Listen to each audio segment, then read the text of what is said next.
this ever being useful are very slim, so then I switched to Spanish. Yep, there you go. Smartened up. Which is why my Espanol is so bueno. Muy bien. Oh, it is. It is muy bueno. Super goodo.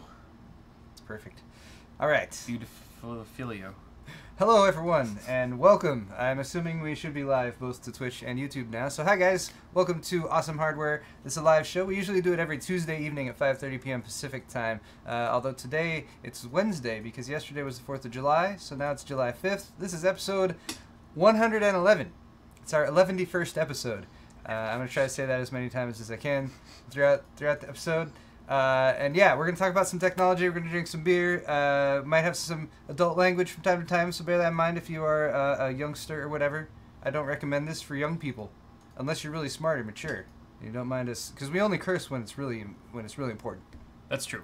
We cursed with emphasis. Yeah, it's only to as an exclamation point on an otherwise dull sentence. We curse like smart people. Yeah. Smart, mature people.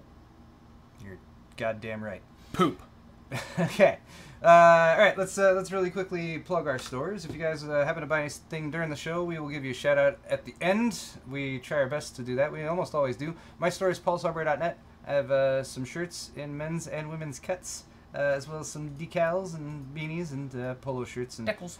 And pub glasses, of course. The lovely, lovely pub glasses for drinking things. So check that out. Buy some stuff. If you want to buy stuff from Kyle, it's bitwit.tech/store. And he's also got some hoodies and some shirts. And he's also got some tallboy glasses. I do. All the glasses are 20 ounce. All the merchandise is super high quality. Yep. And if you buy from both of our stores at the same time, you'll get the stuff shipped together. And then after it ships, you'll get a little bit of a discount, or a refund, I should say, on your shipping. You usually get like, I think about $5 or $6 back. Most people. Yeah, it'll be automatically a small portion will be automatically refunded to you after you make the purchase. You won't see it at checkout, but don't worry, you'll get it eventually. Yes, indeed. All right. Before we dive into the show proper, cheers. Cheers. Thanks to all you guys for being here. Yay. I'm drinking Moose Drool, by the way, which Kyle has provided me with, and is a very tasty beer. Yep. I'm drinking a Big Sky IPA. I believe Moose Drool's from Idaho. But I could be wrong. Montana. Montana, I'm sorry. It's close. This is Big Sky Brewing. Yeah. So it was on the trip that I drove. Because I actually got Moose Drool very close to the brewery the first time I got it when I was like, this is like 12 years ago or something. Oh, I'm sorry. I said Big Sky IPA. I meant, what was it? Pygmy? Pygmy Ale or something like that? What? Oh. Oh, it was some IPA. Big Sky Pygmy. From Big Sky Brewing. Blah, blah, blah. Also, guys who are donating in chat, thank you very much. We'll be reading all of the messages that are attached to donations at the end of each half of the show. So, keep on giving us money. All right. That's the point. New segments, which is really just a grouping of stories, which I thought I'd make a new segment for. The new segment is Las Vegas. Wait. But it's not even CES time of year. But it's actually, it means the Vegas, right? Because all these stories are about Vega GPUs, right? And I thought that was clever enough that I even made a new lower thirds for it. There it is. Vladimir Putin approves of this name change. Good. That's perfect.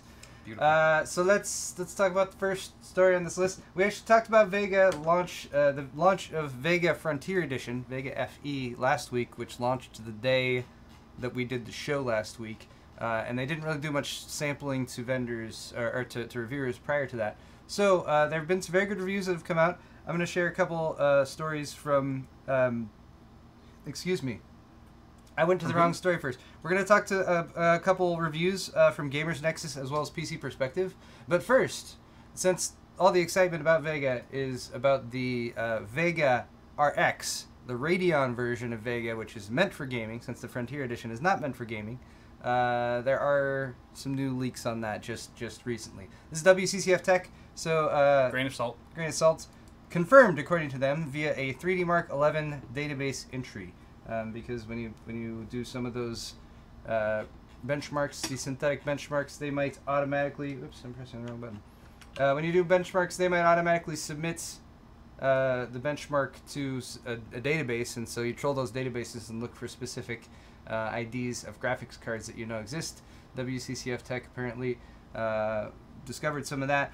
The reference RX Vega board is code named 687F:(C1), which really rolls off the tongue. Yep. That's just a database entry though, and they have it kind of paired up here with the different GPUs, some that exist, some that are forthcoming. The clock speed though of 1,630 megahertz though is what was registered by this database entry. Also featured 8 gigs of HBM2, not 16 like the Frontier Edition, and a total of 484 gigabytes per second of bandwidth between the memory and the GPU, which is pretty impressive, but I mean the same as the Frontier Edition. So it does represent 30 megahertz core clock faster speed than the Frontier Edition. However, the HBM2 memory is running at the same frequency. So there's that.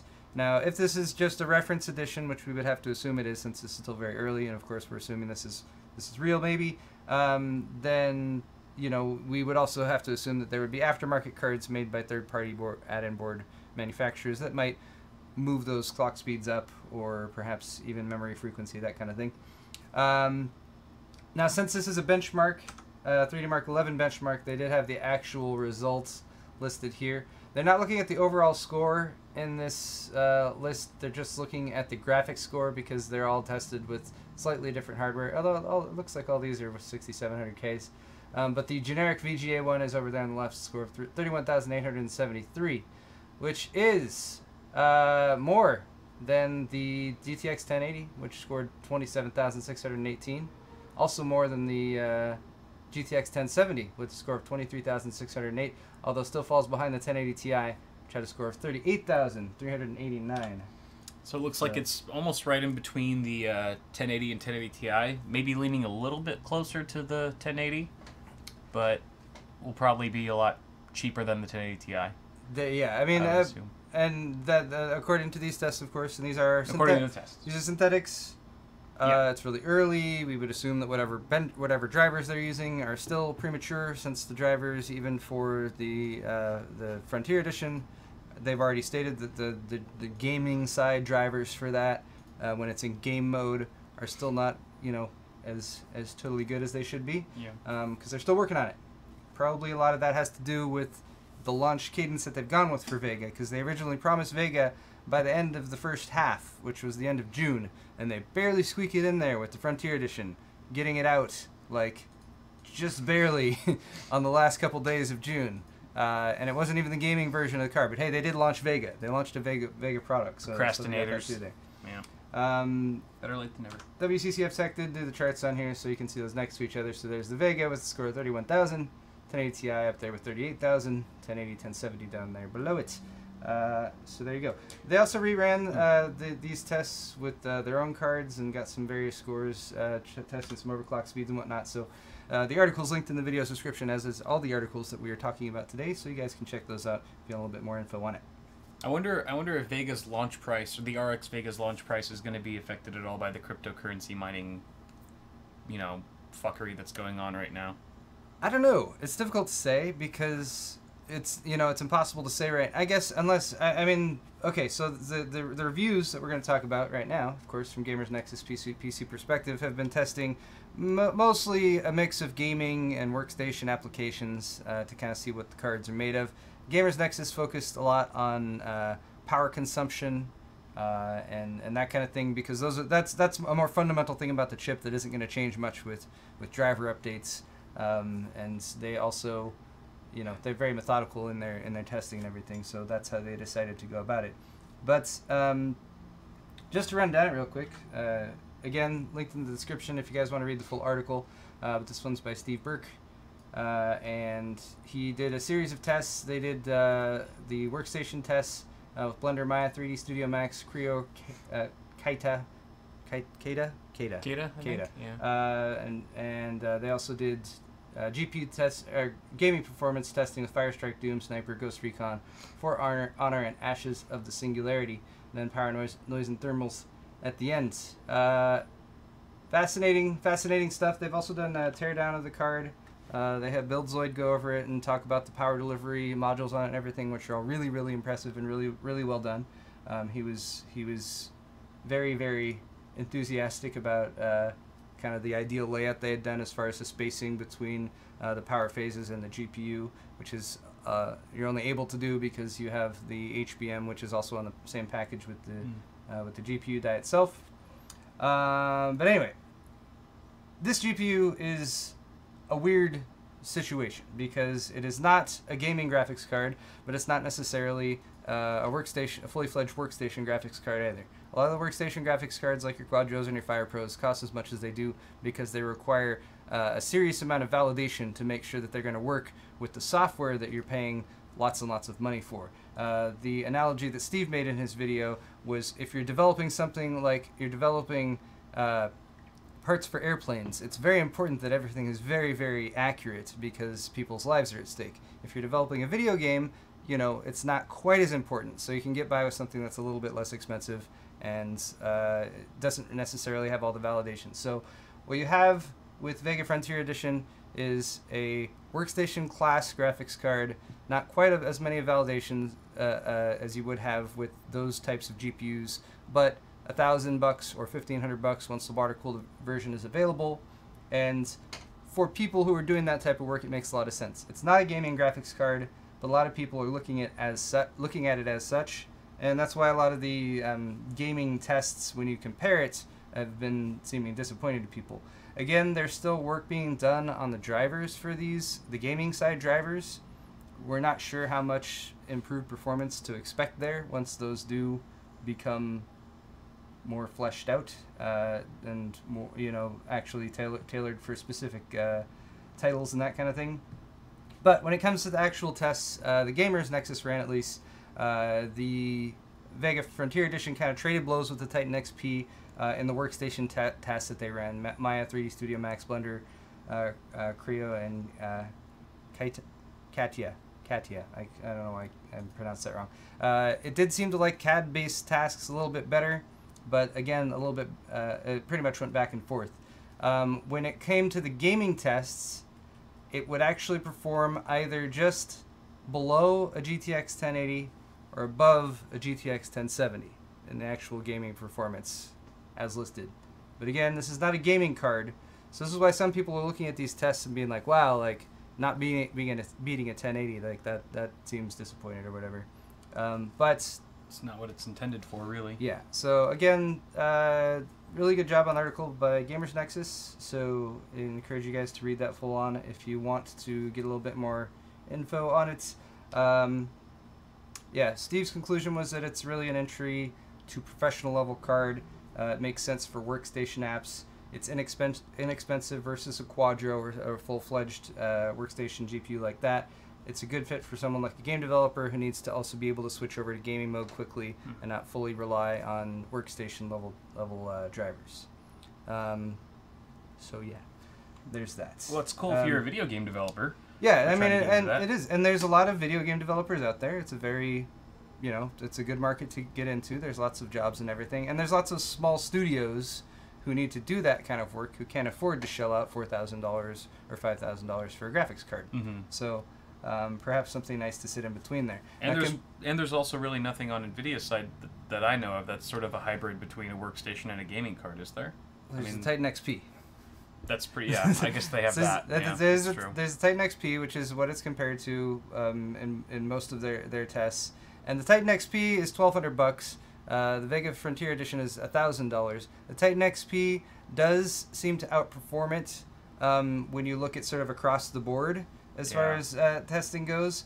The Vega Frontier Edition also seems to draw a little bit more power, although the Vega Frontier Edition's stock cooler seems to do a slightly better job. It kind of depends on which tests are running and everything, though. But the point being, it's competitive to a degree with the Titan XP, so there's probably going to be people who are interested in it. Right. So yeah, there's that. Good old niche. Further from GamersNexus, because they actually have a card and they're doing pretty cool stuff with it. Just today, I didn't include it for today's coverage, but they did a clock-for-clock comparison with the Frontier Edition and the Fiji, the Fury, the Fury X. Fury X is faster. Surprising. Just kidding. Oh. When they're clock for clock, it's when they're clock for clock, it's weird because sometimes they're kind of at the same level with each other. But yeah, So the drivers too, though, that I mean, the Fiji drivers have been Yeah. in development for quite some time, as opposed to just this really fresh launch, and it's not even for like a diehard gaming card. Like seems like the drivers are maybe more tuned or optimized for like the 3D CAD, rendering type stuff. That Well, it seemed like that's what they were more ready for. Yeah. Or perhaps there's just less scrutiny in that area than if they had launched it specifically. True. Like the gaming card or whatever. Mm-hmm. But yeah, with the comparing it to the Fury X was interesting. But I mean, bear in mind the Fury X ships at a clock speed of 1050, whereas this is shipping at a clock speed of 1600. So Yeah. that's a lot of benefit that you get just with the improved architectures that they're able to just run it at a much higher frequency. Mm-hmm. But there's some interesting stories about that too, and I think they're also going into doing another hybrid mod with it and water cooling it. I also heard him mention. Anyway, all right, let's talk about PCPerspective. They've been doing the same thing. Ryan Strout actually was following him and his tweets and everything. And he was one of the first to get his cards, from what I understand. And last week, PCPerspective actually did a live stream with some initial benchmarks.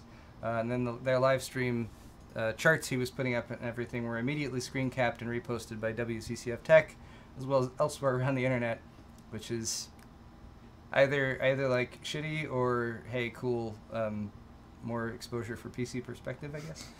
I didn't see anyone posting them without attribution for the most part, but Yeah. Ryan actually ordered a couple cards to make sure he could get them quickly. He got both of them, so he has done some crossfire testing.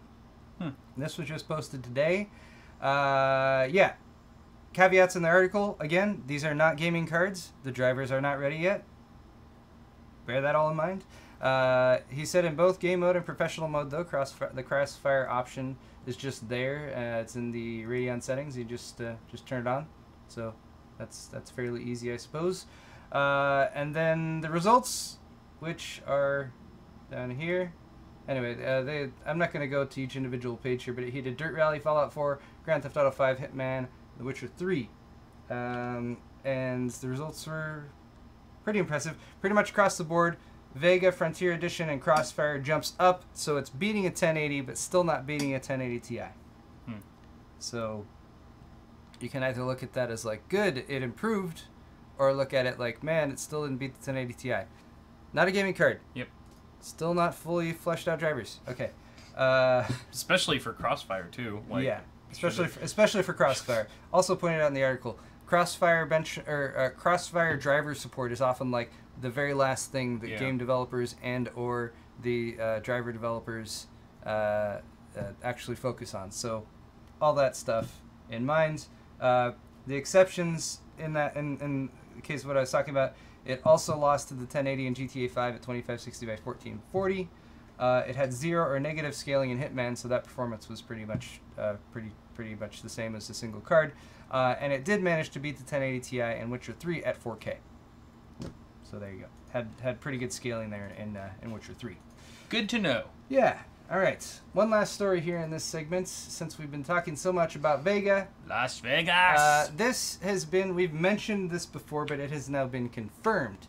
The RX Vega gaming GPUs are going to be launched. We don't know what degree they're going to be launched, but they're going to be launched at SIGGRAPH 2017. They'll be unveiled. So, again, we're not sure if that means that's when reviews are going to come out, or They'll go on sale. or they're going to go on sale, or they're going to have like a paper launch, or like, hey, we confirm this actually exists and here's some specs for it. In another month we'll have them for you. Who knows? Hopefully it means that there's actually reviews and everything like that. Something was confirmed today, but we don't know what it is. Yeah. But the Basically, what's going the confirmation came via Twitter. Can confirm that we know nothing. But yeah, this is confirmed via the Radeon Twitter. So SIGGRAPH 2017, which is in Los Angeles. Maybe we can stop by. Hey. We're local. July 30th to August 3rd is when the event actually takes place. SIGGRAPH is the special interest group on computer graphics and interactive techniques. This is their annual conference on computer graphics that's convened by the ACM SIGGRAPH Corp organization. The first SIGGRAPH conference was in 1974. I don't like how they left out 2 letters in their analogy, because it's and interactive techniques. So technically, it should be like SIGGRAPH. I feel like interactive. SIGGRAPH. You're right. I mean, it even flows nicely. Interactive techniques might have been added later on, like, you know. And they should have added on INT. I feel like interactive techniques, whatever that means, is getting left out of the equation. And for that reason, we'll notify them. I will not be attending SIGGRAPH this year. Kyle's putting SIGGRAPH on blast right now. I'm boycotting that shit. The name sucks. If they can't learn acronyms, they can't run a trade show. Sorry. I feel very strongly about this. Alright. I think you're kind of burning your bridges with, like, respect to going there and checking Vega out, right? But I know. Like, you show up to be like, I'm here for the Vega demo. It's like, you were the one who talked shit on our name. Hey, if I got X series samples from Intel after that sketch video. That's true. That's true. Maybe I should be more scared. Gotta keep pushing the envelope. Yep, that's right. Never back down. No. Okay, so Vega for gaming should hopefully be here soon. Yay! Yay! All right, another new segment. Oh, this next double new trouble. Segment, I know. This new segment You're is on called fire. "Say It Ain't So." Like the Weezer song? Yeah. Cool. I like that Kinda. song. That is a good song. It is. Actually, when I came up with the name, I didn't even put the two and two together, and then I was like, oh yeah, I like that song. This is true. Anyway, these are mostly stories about scams of some degree, or things that seemed to be one way and then actually are not. So this is probably a one-off. I'm probably not gonna become a regular segment on the show or anything like that. But you never know. All right, so I think we talked about this on the show before. This is over in China. ARS Technica article.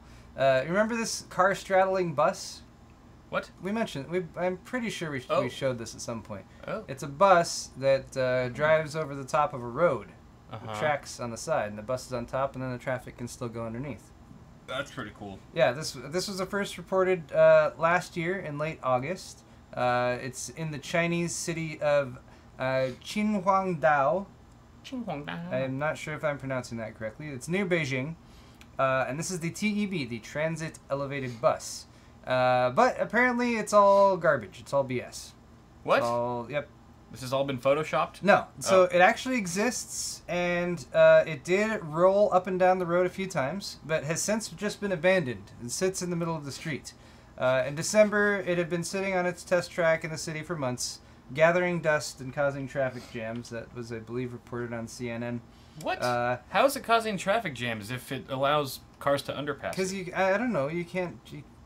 It's scary. You know, you just see this big thing there. Just and brake. Like, what do you do? Just slam on the brakes. Yeah. Oh no, it's a tunnel that looks weird. Yeah, pretty much. Or like, what if you needed to like? Is that a UFO? What if you're like, right as I get under there, I'm gonna need to pull over for some reason, and then it's gonna be blocking the way. How unlucky would you be? It's possible. If you had to really pull over in the span of that 20 feet. It can happen at the worst time. Okay, fair enough. But yeah, so on Sunday, Beijing's Dongcheng District Police Bureau announced on Weibo that it had started an investigation to the company behind the TEB project. That's Huaying Kailai. Huaying Kailai. Sorry, I'm trying to pronounce Chinese words. I'm bad. Anyway, that company is an online investing platform, kind of like Crowdcube. Never heard of Crowdcube. Nope. All right, but it's an online investing platform. Let's compare it to something like Kickstarter. Sure. Except it's for investments. The police say they're holding more than 30 people. It says holding. Did they arrest them? I'm not sure. Maybe that's why it's not running. It's just like just holding them. Yeah, just holding. Just hold me. Just like holding close, sobbing, gently weeping. Very kind of them. It's very nice. But it includes Bai Ziming, who runs the Huaying Kailai and the TB project. Sorry, I know I'm pronouncing Chinese. Anyway, this project was sold to private investors. It had a minimum buy-in of $150,000 and a promised annualized return of 12%. As of October 2016, they had raised 9.1 billion yen, which is about 1 billion pounds or 1.3 billion US dollars. But now 72 of those investors have filed lawsuits, and who knows what's going to happen to this massive bus thing. Jeez. The end of the story talks about how the dude in charge of all this actually is talking about like he wants to relocate it to a different city, which is weird. Is weird if it's a scam or something like that. But anyway, I just thought that was somewhat fascinating. It is. Oh, there's other pictures. I forgot to go through there. Yeah, so here's the bus thing. There it is. See, that's why I'm just holding on to my $150,000. Yeah, well, I mean, we were both considering investing, but glad they asked we did me. not. They asked me, and I had to turn them down. They just wanted to put my name on it. Smishing. Smishing? Is this a mashup of phishing and SMS texting? Yes, it is. Oh my gosh! How did you guess that? Wow. Is it because you're reading? It's almost as if because you're reading. You're reading my notes in the Google Doc. Well, so smishing. Everyone watch out for smishing. Have you been smished? It's a fun I might have adjective. been smished before. Or a verb. So smishing, like Kyle mentioned, Had a good smishing last night. It's like phishing, like you'd be sent spam email or something like that, trying to get you to click on something or expose your information. But it's a SMS text message that you get on your phone, meant to defraud you. According to the article, users tend to trust text messages as opposed to email, which many people are suspicious of due to phishing. But you get a text and you're like, hey, it's a text. I must open it and read it. No one scandalous or with ill will ever texts me. No. So there you go. Everyone on the text will try to get you to provide account information such as login names, passwords, or credit cards. It might also include a link, so if you have a smartphone like most people do, the link in the messaging app will often launch something like a browser. The messages are often sent with a sense of urgency. Sometimes they pose as businesses, like, oh, your account here is overdue, and you're like, I don't have an account there. I better investigate, which you shouldn't do. Don't do that. Just leave it alone. But yeah, sometimes they'll pose as businesses. Sometimes they'll pose as friends, like, oh, you never called me back the other night. You know, I'm just sitting here naked with my girlfriends. I don't have a friend named Bartholomew. So, yeah, something like. Maybe I do have a friend named Bartholomew. That's the text you got from Bartholomew. It's been so long since me and Bartholomew were in touch. But if you were a smisher, why would you use the name Bartholomew? Like, I'd go with Mike. Because you're looking for something that. You way need that more hook. common. You need something unique and different that people are like, huh? I was gonna ignore this, but that's now, true. But now I'm interested. Or maybe because like whoever clicks on Bartholomew, the Bartholomew text, you know they'll fall for anything else. Yeah. It's just a way to weed out all the smart people. That's true. It's really, see, that's I got a guy who clicked on Bartholomew, dude. It's a high-level mind game there. Fool clicked on Bartholomew. All right. So I'm gonna have to send him all the smishes. I'm gonna smish him so hard now.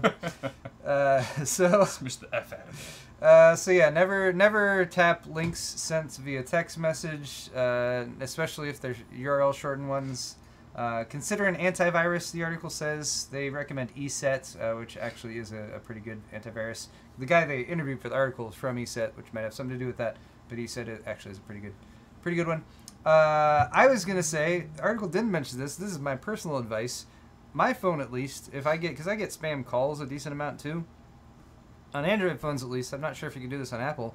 You can, like, long press the number or the call that came in, and then you can either report it, like report a spam or block the number or whatever. But using the reporting tools that are available to you, I would say definitely do that, because that can immediately get sent in. So, like, have you ever gotten a call on your phone where it says suspected spam caller? Yeah, it's because it's been flagged enough times. Yeah, that's because by people have reported that. So, right. So crowdsource, the flagging of these bullshit artists, and hopefully they'll be less effective. I don't know. I can't really expand on this topic very much, but over the weekend I kept getting spammed with this number, and one of the guys I was with, because I was at a bachelor party. I tried to call you a bunch this weekend. I was like, was that you? No, let me go ahead and unblock your number really quick, Paul. But he recommended an app called Mr. Number or something like that. Mr. Number? Or I think it was Mr. Number. Okay. And I downloaded it, but I never got around to using it. So I don't know. Maybe you guys could check that out. Apparently, it's for blocking spam. So you're saying you recommend it? Or it gives you more information on the calls that you're receiving more than what your phone natively gives you, which could be cool. Again, I can't expand on it much. Yes, maybe it is. All right. Mr. Number. Yeah. Missed your number? No, Mr. Number, like Mr. Oh, like missed like the like a gentleman. Like a gentleman caller. Yes. We should make a competing app called Gentleman Caller. Gentleman Caller. Right? That'd be good. That's a good name for it. It also sounds like a bondage toy, like a gentleman collar. You're right. So that could get. There could be multiple. There's all sorts of venture new product capitalist opportunities. People need to take advantage of these. Or we could just do Mrs. Number. Mrs. Number. Yeah, that's easy too. Mistress Number. All right.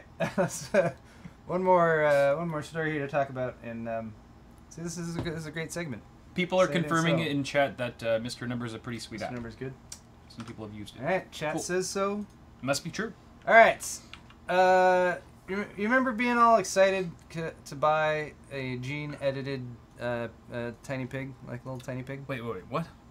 Like a mini Rewind pig. a little bit here. What? All right, so this article's from MIT Technology Review. What do they know? There's a Chinese genomics giant, one of the largest genomics companies in the world, actually. They're called BGI. They're actually going public this week. You can invest in them. I'm going to do it. I imagine it would be Healthy payoff. on the Chinese. What's the Chinese stock market called? I don't know. It's not the Nikkei. Is it? I don't know enough about stocks. On the Nikkei, I think Nikkei is Japan, or is that the entire Pacific Rim? I'm not sure. All right. Never mind. I don't do stocks, so. Neither do I. Point being, for a while, people were kind of freaked out because they were genetically engineering mini pigs. Yes. In September 2015, and I think this is something we talked about too. I was trying to make this, maybe it's like stuff we talked about in the past that is now we're reporting on to be false, but I don't know if that's true or not. New segment idea. Yeah, we'll make a new segment about Welcome that too. to Bullshit. Bullshit Island. Anyway, September 2015, there were some employees from this company at the Shenzhen International Biotech Leaders Summit, and they said that they intended to sell half-sized Bama pigs to inaugurate a market for gene-edited pets available in custom colors and sizes.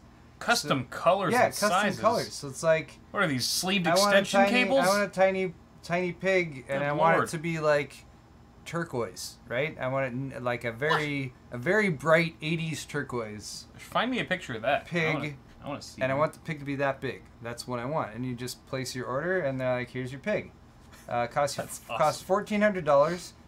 None of this is true, by the way. They were talking about it, but a gene-edited mini pig was going to cost $1,400, and people were either really excited about it if they're smart, or pissed, or they're super pissed if they're a bunch of stuck-up prudes who don't like gene-edited mini pigs.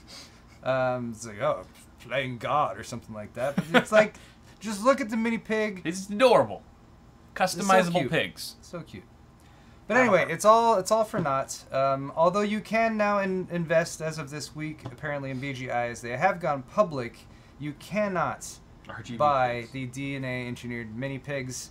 They said they won't be marketing the pigs to consumers at all. We have no plans to sell micro pigs. Note the phrasing here, though. We have no plans to sell micro pigs. Doesn't mean they're not going to make them, though. True. Or Does test it on mean 'em. maybe they could have a giveaway? Like, what if they just gave away the mini pigs? 1,000 mini pig giveaway. Yeah. I would enter that contest very, very quickly. They just mail you the pig.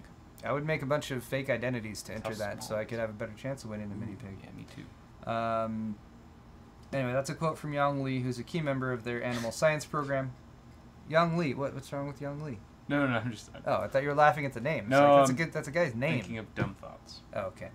China has apparently raced ahead with gene editing technology in general, though. They have also generated long-haired goats, which is what I would do first if I had the power of God. Yep. And super muscular dogs. Actually, I kind of want to look at Super dogs. muscular dogs. Yeah, they're super muscular dogs. Mad gains for your Check for your out. chow. Look at those guys. What? They don't even look that muscular. Hercules. Why would a dog and need to be? Tiangao. Why Look would at- you need to try to make a dog more muscular? Look at Hercules. Look at how ripped my dog is. That's Hercules right there. What, is it a Siamese dog?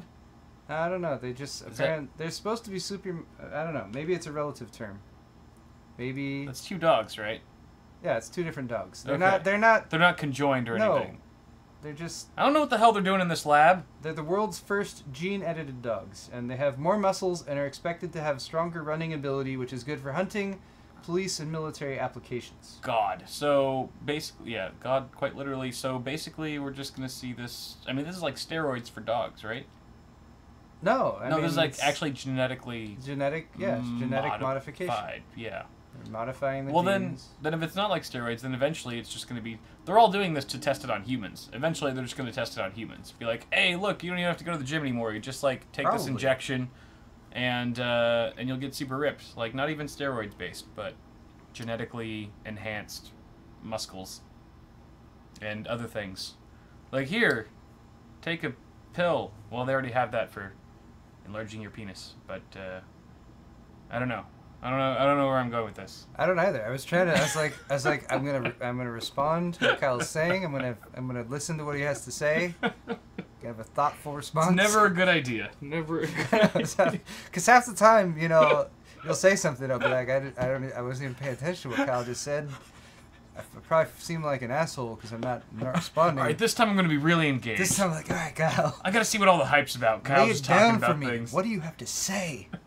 Just trailing off. Trailing off. All right, you can go back to ignoring me for the rest of the show. All right. It's good. It's good we're to this point. We're not quite to the point where we are inebriated yet. No, I've had like one beer. We have a slightly... One beer. Yeah, you should... I'm not you're in drunk. Your second now, right? Just ordinarily this odd. Okay, cool.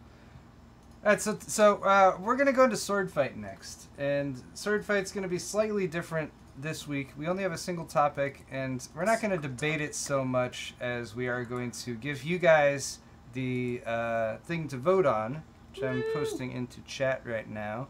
And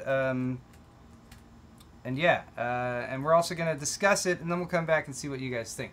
So I wanted to start out with the question to keep things on the up and up. This is net neutrality. I've been talking about net neutrality, just trying to sprinkle it in here and there with each show because it is an ongoing issue right now. And I want to know what you guys think because I don't think I've polled our audience directly. Alright, if you've watched the show, you probably know where we stand on this, and you might already have a pre-existing opinion on this as well. But I tried to phrase this as neutrally as possible. Net neutrality rules are in place right now because the FCC classifies internet service providers as common carriers under Title II of the Telecommunications Act, which was initially from, I believe, 1934 or something like that. There's lots of arguments. Well, let's not just get into that yet. Anyway, so here's your responses that you think they should stay in place. Those rules in place force ISPs to maintain net neutrality, to treat all the packets as they're traveling across the internet equally. Some people think those rules should be rolled back and that they shouldn't be regulated as Title II common carriers. And then, of course, I have a third option, which if you're not familiar or you don't really care, because maybe you don't care. Maybe you're going to skip this part. Maybe you're going down into the video's description hoping someone has done timestamps for this point so you can jump to the next thing. That's fine. That's totally fine. The fact, if you're even watching this show right now, it means you should care, though. It is true. If you're watching anything on the internet, or doing anything on the internet. So, the reason I bring this up, more specifically today, is because in 1 week, Wednesday of next week, on July 12th, there is being organized an internet-wide day of action to save net neutrality. What are we going to do? How does it work? There's lots of different things that you can do. This link is in the description for battleforthenet.com, which is the central organizing body that's putting this all together, but there's tons and tons of participants. The participants include Amazon, Netflix, Kickstarter, GitHub, Pornhub. Reddit's, Pornhub's there, of course. Pornhub. We got to point those out. This list has been getting longer and longer. Funny or Die's on there. I fix it. Probably lots of companies who do business in some way, shape, or form or another on the internet who hopefully maybe you've even worked with before and think are good companies. And RedTube, yeah. Maybe if the people who are doing stuff behind these companies also think that net neutrality is a good thing, then maybe that is something to consider. This website also has a quick rundown of what net neutrality is, which I've already kind of mentioned, so I won't repeat it. Title II of the Communications Act. Why it is important as far as maintaining equality for the bits of data that are traveling to and fro across all of the internet and the series of tubes that it is connected with. What's going to happen on July 12th, which is a variety of things. You might have websites that have blackouts. You might have internet users and people who are just being a little bit more active and communicating about it. Just trying to have a sort of organized swell of information spreading about this in general. Because that seems to be the problem right now, is a lot of people don't really understand this fully, or don't really see what's going on, or see it's being pushed as a partisan issue, or see it being pushed as an issue about government regulation. Because there's a lot of people who don't like government regulations. And you know what? I sympathize with that to some degree. I think there's a lot of government regulations that are stupid. But I also think there's points when companies have a little bit too much control and a little bit too much freedom to do whatever the heck they want. And if there's a classic use case, classic point where you could say, look at this happening right now, internet service providers would be one of those. They almost universally have some of the worst ratings as far as customer feedback goes, because a lot of the times in the United States you don't even have more than one choice as far as where you get your internet from. So why treat your customers well if they have no other option to go to?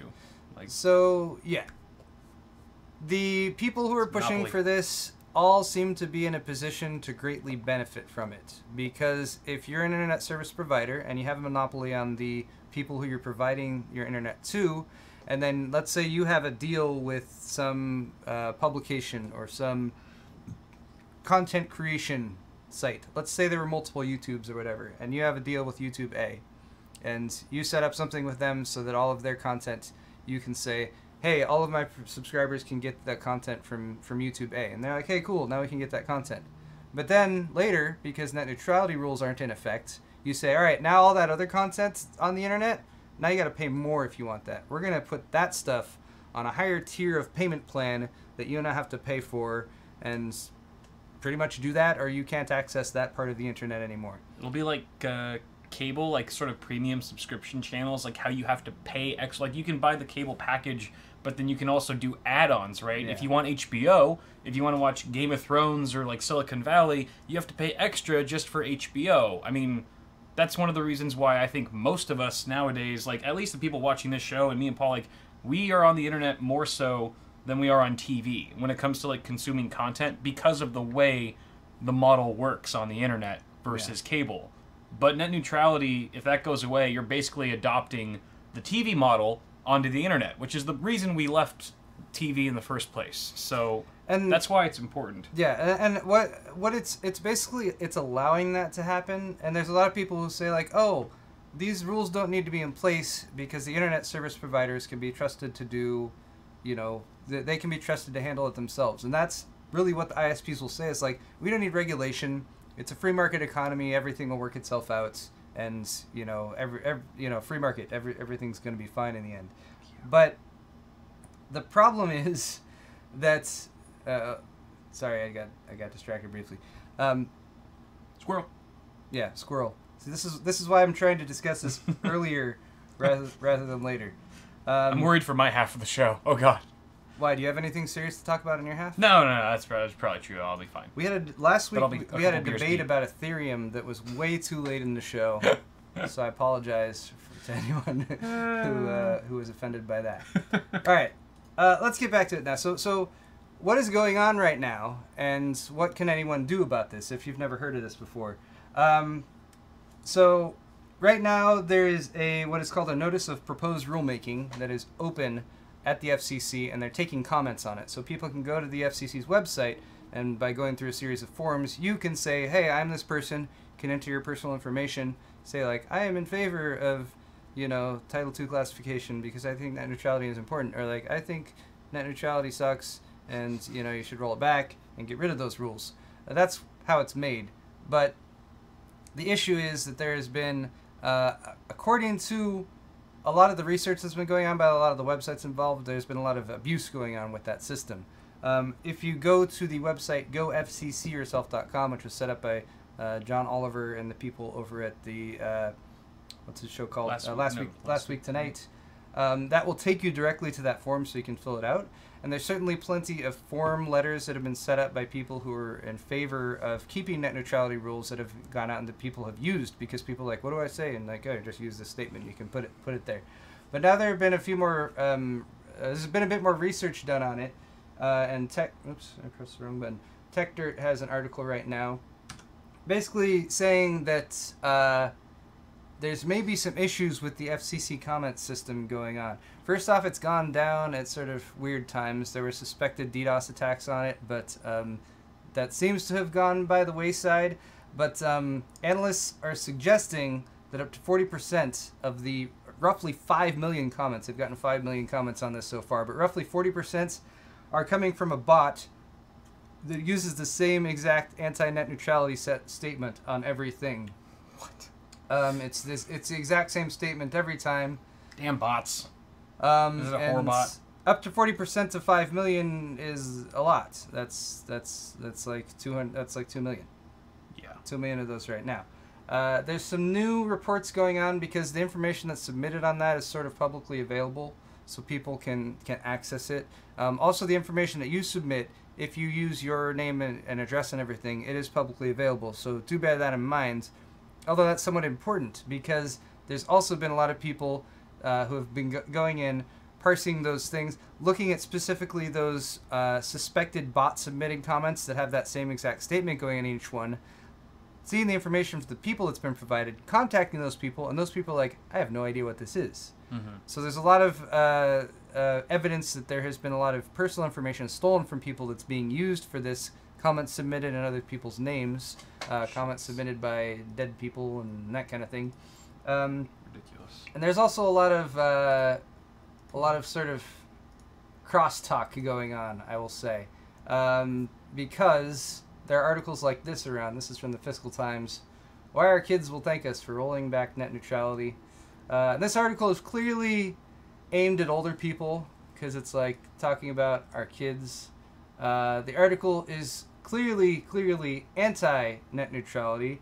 The article does not go into anything specific as far as modern discussion of net neutrality. It uses some very tired arguments like, the Title II of the 1934 Communications Act, talking about how, like, why should the internet be governed over by something that was made in 1934? I don't know. We have lots of stuff that's governed by the Telecommunications Act of 1934. It's just it's a terrible article. Yeah. I don't want to go into it too much. I'm mad just like thinking about it. Yeah, and it's I don't want to look at the article at all. It like compares people who are for net neutrality to Luddites, and basically says like, oh, it's anyway, it's a stupid article. It's written by James Brawhol, who is a research fellow at the Mercatus Center at George Mason University, which is basically, oh look who's on the board, Charles Koch. This is a think tank that's funded by the Koch brothers, who have lots of money. And anyway, I don't want to get too sidetracked here, but there's a lot of stuff going on the internet to sort of spread misinformation about this. So this is why the Day of Action is important, to get more information that is more accurate out about this, and also to communicate to people who might not know otherwise. So if you have people who have no idea what net neutrality is, and they start asking you, especially on July 12th, when suddenly their favorite website has a message that they don't understand what's going on here, hopefully some of the things we have said have helped make it a little bit more clear to you guys. Yeah. And I hope we've treated this subject fairly too, because it's very important for the future of the internet and for people who want to be able to do creative things on the internet, to start small and get big, and not have several large companies that are largely controlling the transfer of information from point A to point B. Stupid Koch brothers. Yeah, those guys too. So, okay, are we moving on to news now? Well, this was theoretically a sword fight segment, so I did want to see what people had to say about this one. Let's see what the results are. Where people stand. All right, so we have 77%. Yay! Over 3/4. We cater to smart people. Should stay in place. You're all smart. We got 13% who think they should be rolled back. ISPs shouldn't be regulated. Trolls. We have 11% who are not familiar with it. So it seems like the vast majority of you guys are definitely in favor of net neutrality rules. For people who voted against it, I wish we could sit down and have a conversation back and forth and discuss it a little bit more in depth. But for now, we definitely need to move on because our shows we'll do a meetup. An hour and a half each. We'll do a meetup where that's all we do. We just talk about net neutrality. But yeah, we'll do it tomorrow. Okay. Moving on. Where was I going to? Tech news. Yeah, news. News. All right. What do you got for us today, Paul? We're still on time, right? Okay. Yeah, we're okay. Yeah, because we started. Well, we got like donations and stuff. Oh, donations and stuff. All right. So I think I can roll through these pretty quickly though. Okay. All right. So starting off with this kind of random story, we've talked a lot about self-driving cars and automation and that kind of thing. This is the first self-driving grocery delivery van, Ooh. the Oxbotica. This is in Greenwich, London, in the UK. The van is called the Cargo Pod. It's developed by Oxbotica, which is an autonomous systems startup spun off from Oxford University. It was rapidly constructed, they say, from an off-the-shelf electric vehicle drivetrain. Wheelbase. It's got 2 LiDAR sensors above the wing mirrors, 3 cameras above the front bumper, 3 cameras at the back, and inside the dashboard there's a fairly standard Intel Core i7 computer, which there's actually pictures of, although they had to pixelate it. They wouldn't let them see the actual picture that's inside. Interesting. But Did they this is overclock an it? ARS Technica article, by the way, by Sebastian Anthony. And he actually ordered some food from the company Ocado, which is the world's largest online-only supermarket, which must be more of an EU thing, or a Europe thing, I guess, because I don't think they're... We don't have them here. I don't know if they're in the U.S. Not to my knowledge. But you'll notice there is a driver, so... What? Yeah, there's... I mean, he's not actually driving. He doesn't drive it. The car is passenger. Is autonomous. It goes around itself. Interesting. It's controlled by an iPad that's wired directly into the PC on board via a USB plug, so not quite into the wireless technology yet. The autonomous driving software isn't perfect, which is why it has a steering wheel, pedals, a big red emergency stop button. The guy who drives it says that it's mostly been okay, but there's been a couple times when like people just like, you know, randomly veer in front of it or something like that, that he has had to, you know, make use of the fact that he's there. The article doesn't mention whether that dude is going to continue to be there, or whether he's just there until the software figures everything out, right, and can be relatively trusted to go on and do everything by itself. But yeah, the truck roll. You order the stuff, it rolls up. You push a button on the side. It also wasn't very clear as far as identification or whatever. Like if there's not a dude there, you know, like if you need a special scan thing or something, or like a code to enter, and the box opens up, you get groceries. So you actually go up to it and pay with like with a tablet? Well, no, you've already ordered. You've already ordered. Yeah, I see. You've already ordered online, and it just cruises over to you. Yeah, and then it rolls over, and then it's got little containers where your box of groceries is, and then you just grab it. Gotcha. Yep. Huh. So doesn't seem like it holds very much. Future's coming. Yeah, well, I mean, it's a small vehicle. It's made for a fairly densely populated, somewhat urban area. This is part of the trial period for Gateway, the Greenwich Automated Transport Environment, which is possibly an area of this. I'm guessing, I don't know the details on that. It sounds like an area of the city where they're trying to set up for more automation for deliveries and stuff like that. Interesting. I can see this being a hot target for homeless people. I can see like homeless people just like pushing it over because it's pretty small. Yeah. And just like raiding it for food. There's food in there. Like, I'm hungry. Especially if that guy goes away. I mean, first of all, that guy's going to be out of a job if they improve the software any. Well, I feel like the guy's got to be out of a job at some point anyway, right? I mean, there's otherwise, what's the point of making the whole thing automated? What do you do for a living? I'm a driver for a driverless car. I sit there. I'm going to get fired any day. I just fall asleep. Any day I'm going to get fired. People walk up and get their food. I don't know. It's pretty chill. Yeah. Completely urban area? I'm not positive. If we have any viewers from the UK who are actually around Greenwich, I'm at least hopefully pronouncing it properly. Greenwich. Greenwich. Greenwich. I know that from Mary Poppins. The whole world takes its time from Greenwich. And Greenwich, they say, takes its time from Admiral Boom. How do you just know lines from Mary Poppins? I don't know why. You're a nerd. Just random things stick in my head. Dork. Alright, quick mention here of EK's M.2 NVMe heatsink. What? For next generation form factor SSDs. Look at that. It's not even water cooled. Does your SSD get too hot? Yeah, it's like, where's the G1 quarter fittings? Seriously. EK. Just one fitting. It's like, wait, how does that work? Yeah, just water goes in. Just stays there. Just uses it up to cool things down. So yeah. That looks pretty cool though. Clips on. It's got a ribbed heat sink. Pretty low profile. EK logo there, of course, as all EK products have. Available in a nickel or black finish. Compatible with all single-sided type 2280 M.2 NVMe SSDs that are 22 millimeters wide and 80 millimeters long. It does have a front plate and a back plate though. So here's an example of two of them on an MSI board. Sexy. Which actually looks pretty nice in either color. So there's a back plate on there too. So the compatibility is somewhat limited when it comes to the connectors. The height of the connector, actually, I believe the distance from the motherboard has to be a certain amount. So some of the really low profile ones, or the stacked ones, I imagine, with two on top of each other, you might have more of a challenge with compatibility with. But as you can see, for most of your typical motherboard M.2 ports. Just slots right in. Cool. €9 and 96 euro cents for black, and €12 and 94 euro cents for nickel. What is a euro? What is a hundredth of a euro? Euronies. Is a euro? I don't know that. Is it just cents? Is it cents? Do they just call it cents too? Well, they don't call it a dollar. It's a euro. It'd be a yent. €1 and 50. A yent. A yent spelled E-U-E-N-T. Euros. Quid. A quid? Really? Is that what it is? Just cents? Someone said just cents. It's just cents? All right. Euro cents. Pence? Is it pence? Pence. Pence? Cents? Why do all these names rhyme? Just and a hay penny. All right.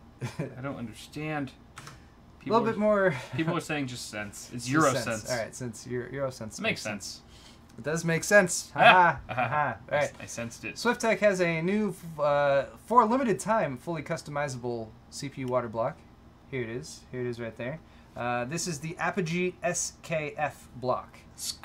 And for a limited time, you can customize yours. So you'll be able to mix and match the components that are on there. So you can see there's different finishes as well as different inserts here. I don't know what that insert does.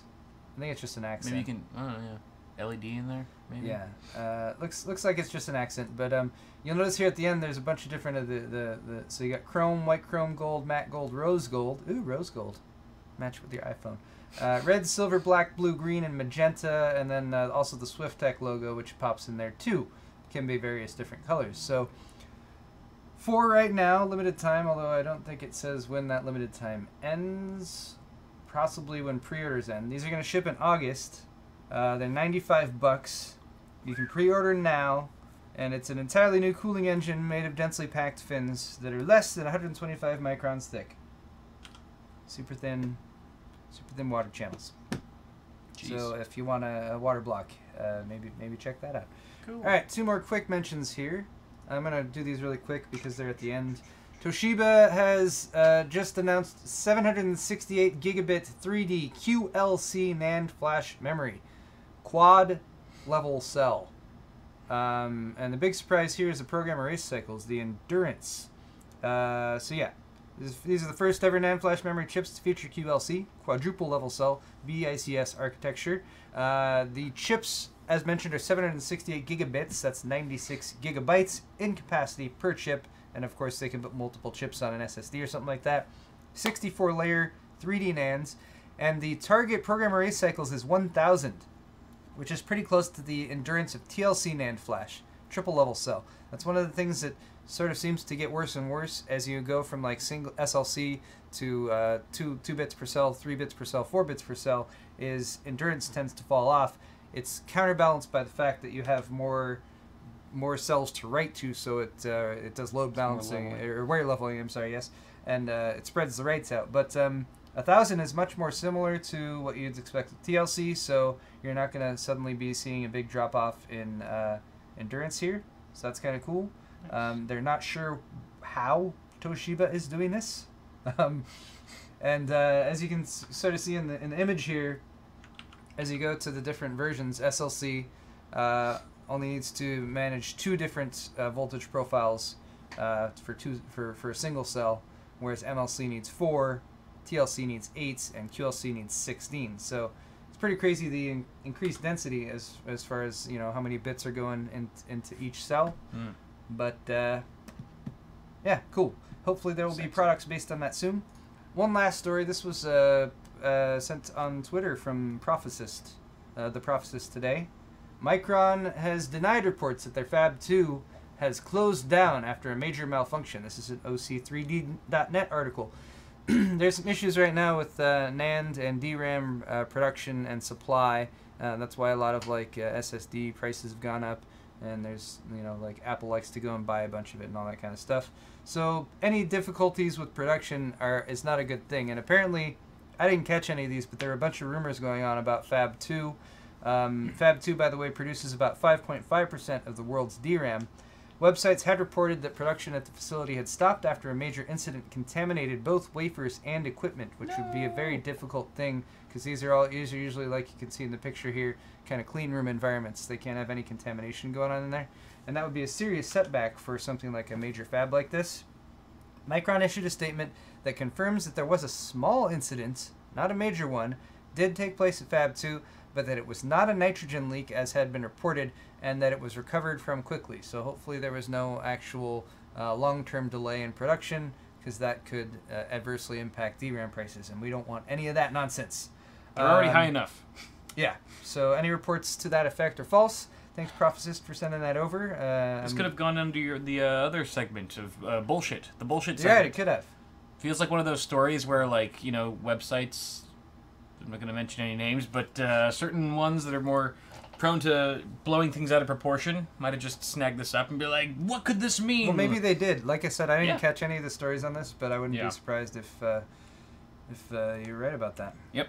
All right, let's quickly run down some Clickbait. donations. We did get a collection here. Thanks to all you guys who did that. Donations. Automatic Matt coming in first, $5. Thanks so much. Hey guys, Kyle looks so young again. What? Did you get a haircut? You got a haircut. I did. Kyle got a haircut. Didn't realize that my longer hair made me look more old. Or It can if it's shaggy and unkempt. I guess so, yeah. Yep. The homeless chic. Matt says he just got a Pixel. Any accessories I should get for it? A case. I would definitely recommend a case. It's the only one I have for mine. Here, Matt, I'll show you a trick that I realized recently. Probably a silly trick, and probably a lot of people are already familiar with this. You just smash. Hulk smash. The power button, if you double tap the power button, it loads the camera. So, It's genius. double tap the power to load the camera. I just took a picture of my finger. That's how quick it was. Well, that's one of the awesome things about the Pixels, how quickly the camera app loads. You like load it up, and like even switching over to video, it's just like so fast. So you can grab pictures really quick. But yeah, I found that to be very helpful. Yeah, and I bet there's lots of phones that do There's that. also a fingerprint sensor on the Oh back. yeah, fingerprint sensor. That's super nice too. Use that. Definitely set that up and register fingers on both hands. Yes, indeed. Yes. All fingers.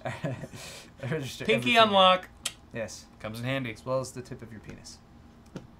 It works. Oh, Sometimes your hands are busy. You know, it sounds like a joke, but I'm going to try that after this stream. I'm definitely trying that later. I'll let you guys know how it goes. Thank you, Matt. Sebastian Krauthauser, $10 donation. Krauthauser. I think I had it right, Sebastian. Krauthauser. He actually did the pronunciation. Hey guys, thanks for the awesome content. Here's $10 for the ad block. Happy 4th of July. Woo, woo, woo. Thank you so much, Sebastian. And the roof. like all you guys, if you use ad block, we don't mind, we understand. But if you want to do something like that, hey, that's a classy move. Very classy. Appreciated. Fred Rant with another rant and a $10 donation. 2 Titan X, 4 monitors, all 4 monitors to 1 GPU and SLI, or 2 monitors on each Titan. I believe NVIDIA has a page on their website that says what's recommended for that. And I used to know this, and I know at one point it was you wanted to 1 monitor per display, or like split them 2 and 2, but it might be.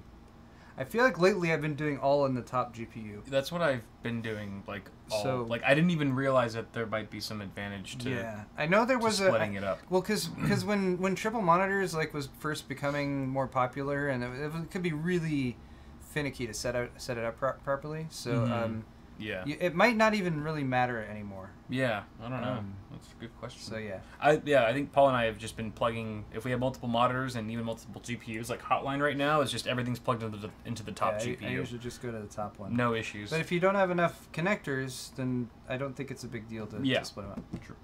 And maybe double check that NVIDIA page just to be sure. Scott Dilbeck, $6.66. Who would win in a Mexican prison rule fight? Mexican prison rule fight. Does that mean that there are no rules? I don't know what the Mexican prison rules are. Mexican prison? Mexican What are the rules in Mexican prison? Anyone in chat who's been to Mexican prison, let us know what the rules are. Prison escape is. I'm not seeing an immediate, like. You have to fight with maracas. Fight with maracas. I don't know. Would it mean that there's a tunnel that someone's dug a tunnel that you can escape through, like what's his face? Like Shawshank? The the prisoner. Why I can't remember the dude's name. The drug dealer, the drug lord in Mexico who escaped prison twice. El Chapo. El Chapo, yes. Chapo. El Chapo your head off. So who would win? I don't know. I'm gonna say Kyle. He's crafty. Okay. Kyle's crafty. I'll take that. All right. I'll take that. Where did my? I'll kill you. I'll kill you right now. I completely lost track of where I was. It's also because I look kind of Mexican. I think that gives me an advantage somehow. That's true. That is true. You can blend in more. Mm-hmm. Yes. You'll never see me coming in the crowd of thousands of Mexicans. And whereas I would stand out, you know, stab you right in the front. Yep. Kevin Ellsworth, $10 donation. I'm planning a Threadripper Vega build. Could you spitball me some names? Vega Ripper. Thread. Oh, some fun Thread names. Vega. How about Ripper? How about Vagrip. Threadga. Threadga. Threadga. It sounds like Olga. Sounds like a Russian. Yeah. A Russian wench's name. Threadga. I like Threadga. Threadga. Go with that one, Kevin. That way you can say it in that accent every time you say it. Very uninspired names. Maybe chat. Maybe if chat, you can throw some more out there. Sex Panther. That was suggested in chat. Go with that. All right. Michael Brooks, $20. Thank you, Michael. Hey, guys. This is the first time I've caught you live. I've been watching for over a year. My God. Thank you so much. Thank you both for all the great videos. I'll be building my first system since 2002 this fall. Cheers. Jeez. Cheers to that. That's a huge upgrade. Yeah. Cheers. Good luck on the build. Best of luck. Yep. Fred Rant with another $5. Kyle's wife is ready for this week's $100 challenge. Oh, no. Glass of water poured over his head no. for him pranking her. Glass must be of the same size or larger. Oh. So someone will need to communicate that to Wifey Sauce. I have no idea if she's watching the show or not right now. No, also, there would be a slight concern for electronics and True. whatnot. I'd have to push stuff aside. It's $100, and as long as it doesn't get on my laptop, we'll see how that goes. Then we'll need a lot more than $100 to replace all the damaged hardware. You're right. That's true. Yeah. Charles Phillips, $10. He says hi. Hi. Thanks, Chuck. Thanks, Charles. Thanks for watching again. Thanks for being here consistently. You're wonderful. Mason Great House with $20. I bought my friend an elephant for his room. He said, thank you. I said, don't mention it. I get it. It's a joke. Don't mention the elephant in the room. That's all right. Oh, that Mason Great House is apparently Badamir Putin. Okay. All right. He's got the jokes. That is good. I'm glad Cell didn't block you or anything. Packing the lols. Oh, hello with $5. Love you guys. Kyle, you look like you've lost weight. Are you still doing the VR challenge? No, I actually stopped because you're stupid. I'm lazy. No, that's usually why I stopped. To be honest, working out too. But it was a good idea. Yeah, I mean, it was for the content, really. Yeah. I'm glad I did it. I mean, I did hold true to the 30 days. My God, people, stop donating. Save it for Kyle's half. We need to move. We need to move on. All right. We'll never finish. Dak Mac, $5. What do you guys think about liquid metal tin? I think it is something that you can get if you're going for the best of the best. It can be expensive, I think, so I don't know if it's always worth it. I've never used it. But most tin differences are going to be a few degrees. So I wouldn't worry about it too much unless you're really going for something high-end or it's like I want ideal everything. But I understand why people use it sometimes.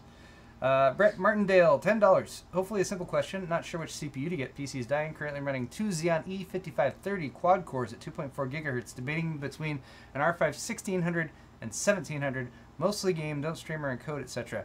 If you're mostly gaming, you're probably just fine with a 1600. Yeah. So yeah, I'd say go for that. 6 versus 8 cores isn't going to be much of a difference. What's the price difference there? It's like 70 or $80 or something like that. Yeah. Yeah, you'd probably be okay with that. And you know what? It's not a terribly difficult thing to do to upgrade if you decide you need it in the future. So there you go. El Jefe Reviews, $5. No questions here. Just showing some love and support for awesome hardware. Keep up the great work and content, fellows. Thanks, Jefe. Thank you, Jefe. Thank you very, very much. Lucky Dog 24, $7.77. Motherboard died on gaming PC, so I'm on my 8-year-old laptop until I build a new rig Friday. Old one was 3570K based with a 1070 I'll be reusing. Good call on reusing that 1070 and 3570K, you know, still not a bad CPU at all. You could sell the 1070 and retire early. Yeah, or sell the 1070 and just buy a 1080 straight across. That's possible in some situations too. Maybe we should do that. KW0311 USMC. Marine Corps. Marine Corps. Thank you for your service. Love the videos. Thanks. Thank you, sir. Thank you. Thank you quite much. Thank you. Nick B, $5. No comment. Thanks, Nick, for the $5. Thank you. Lee Ogata, $10. While we wait for RX Las Vegas, we should drink more beer. Cheers. Okay, cheers. Okay, Lee. Cheers, Lee. You're bad influence. Magnavox, $5. Love you guys. Keep up the awesome you being you. I'm going to be buying Vega since I made bank on selling my cards during the mining craze. Smart. Well, cool. I hope you get in there early on those pre-orders then. Coda! Hey guys, next beer is on me with a $10 donation. Coda, yeah. Thank you. Thank you. Thank you. Yep. Matthew Nelson, $15. Thank you guys for the awesome content. Internet killed television. Did. CTFXE. Obviously. Yeah. Do you know what CTFXE is? I think that's a vlogger. Oh, okay, cool. I think Internet killed television was his tagline or something at some point. Sorry. YouTube knowledge.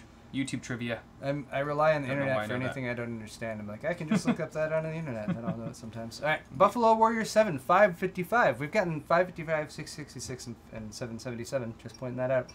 Managed to catch another one live, nursing a dogfish head Indian brown ale. Oh, Wifey Sauce and I were just drinking that the other day.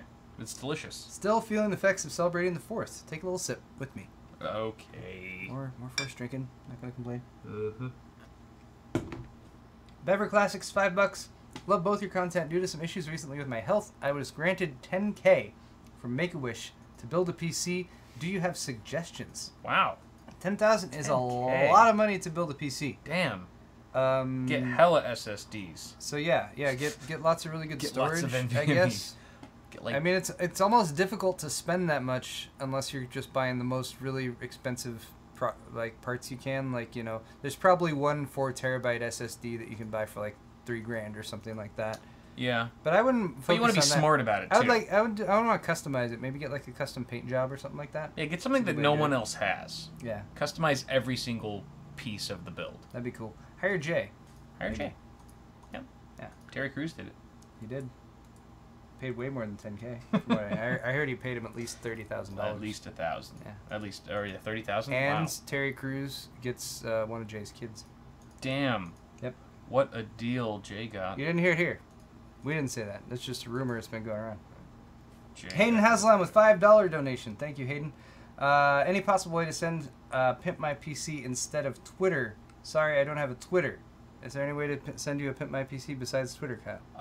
Unfortunately, not at the moment. Not right now. But if I get more requests for it, then maybe I'll have some. Soon we will. It's just easy to like link. We'll move beyond Twitter technology. Indeed. TV Chow, $5 donation. Chow. Want to upgrade, but I'll have enough money to save by December. TV Chow, stop donating to us every single week. Not that we don't appreciate it. You could have saved up for a but decent just save system that money. by now. Just save that money. I know. We do all enjoy how Kyle says your name, but should I wait a couple quarters to see new tech? It's not a needed upgrade. It's a wanted upgrade. Just wait for Threadripper. Once Threadripper's out, give it like a month after Threadripper, and then I think we'll see a slight settling down of the PC market. Although Cannon Lake is coming, I don't know. Yeah. But Cannon Coffee Lake. Coffee Lake. I'm sorry, Coffee Lake. Yeah. But yeah, wait.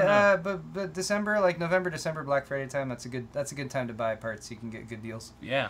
Black Friday. Grim Ripper 1080, $5 donation. Someone sent a message to Jay about testing the displays on different cards in SLI.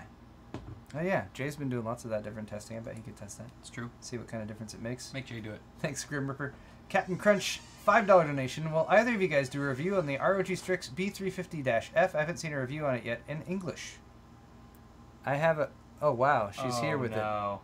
Wifey Sauce has a glass of water. Shouldn't that be on Kyle's half? I mean, I don't mind. We're still on. I don't mind Paul. if it's on my half.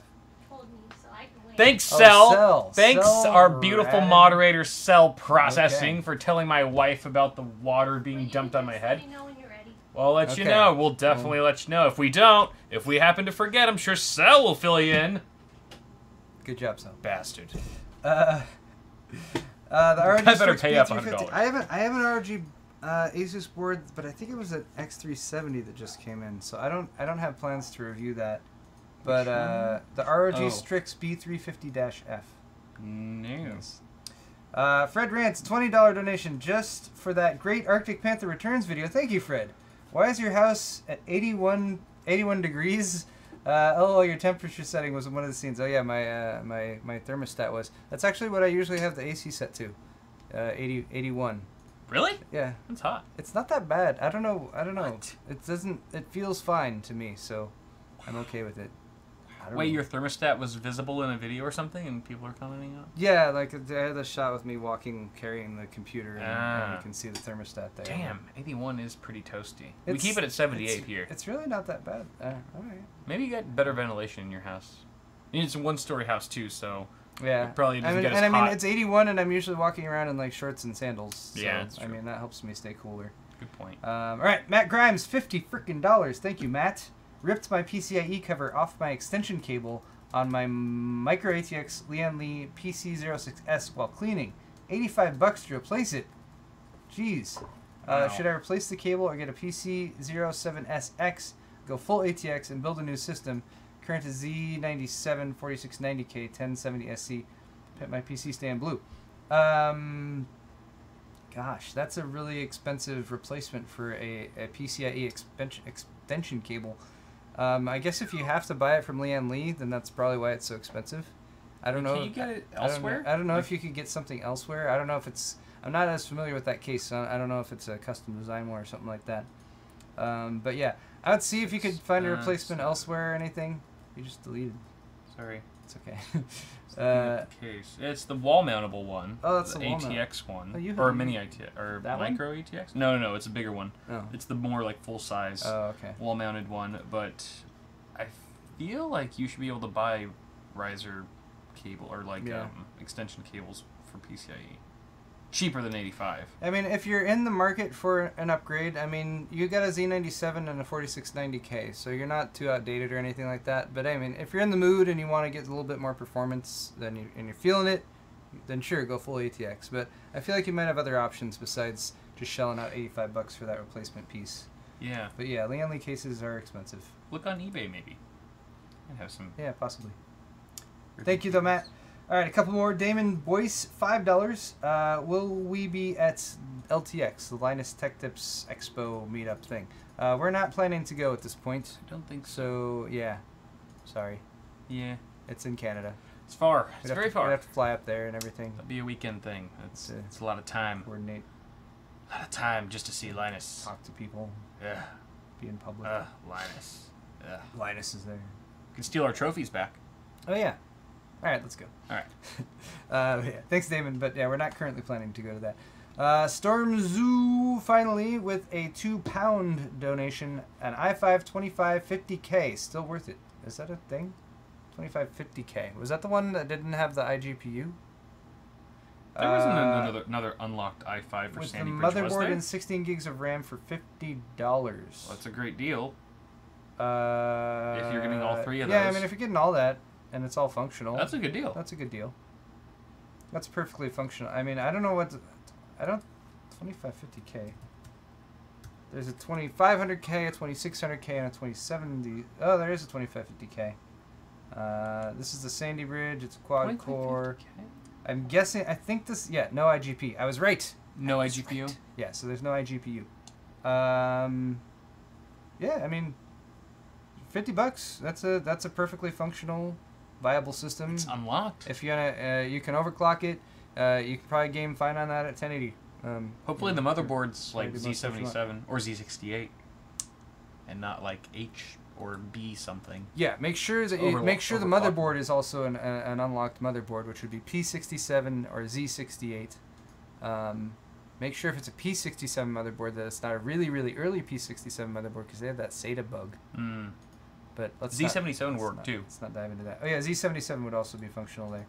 All right, that is all for comments. We have a couple really quick shout-outs for people who have bought stuff in the store. Johnsons! I have two Johnsons.